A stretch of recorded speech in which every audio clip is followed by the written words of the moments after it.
My name is Chastity Walk. I am a parent with a student enrolled at Olympia High School and Orla part-time, as well as the parent of a former Olympia and Capitol High School graduate.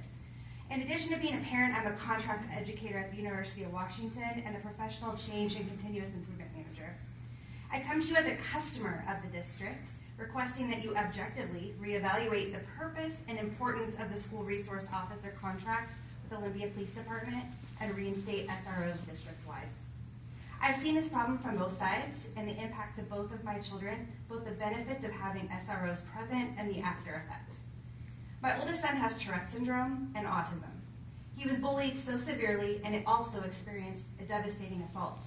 A non-student who had previously been expelled with an extensive criminal record snuck into the gym side door unseen at lunch with a knife and a list of kids to go after.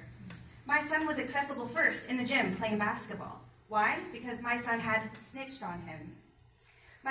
In an email exchange with Hillary, she wrote, and I quote, "Many students, educators, and families reached out like you with concerns that included bullying, racial and gender violence, active shooters, student mental health, poverty, systemic bias, and more." Hillary then shared she was interested in my involvement and thoughts as a citizen advisory committee was chartered, but all I've heard since is silence. And it's not properly addressing the issue. What would have happened to my son without the help of Officer Curtright, the SRO, is alarming to me. Officer Curtright didn't just handle the report, but also helped navigate the process and follow up with help from a safety plan. My son changed schools, went to Capitol, got a restraining order, and he was then driven everywhere out of fear of being seen.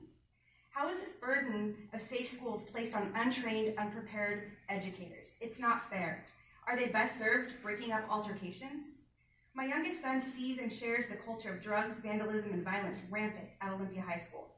I went to school in Central California in the 90s, where we had drug-sniffing dogs and metal detectors.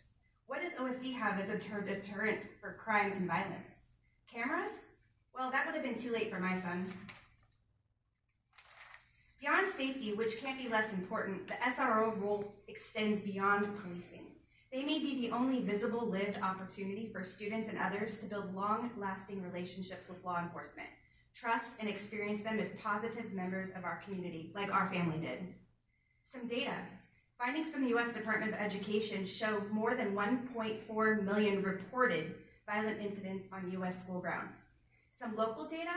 Capitol High School alone called Olympia PD more than 60 times last year. They were suspended pending more community engagement about the issue. When does that happen and what data are you waiting for? Removing access to resource officers is reactionary and prevents students, staffs, and parents from feeling supported and safe while in pursuit of a quality education.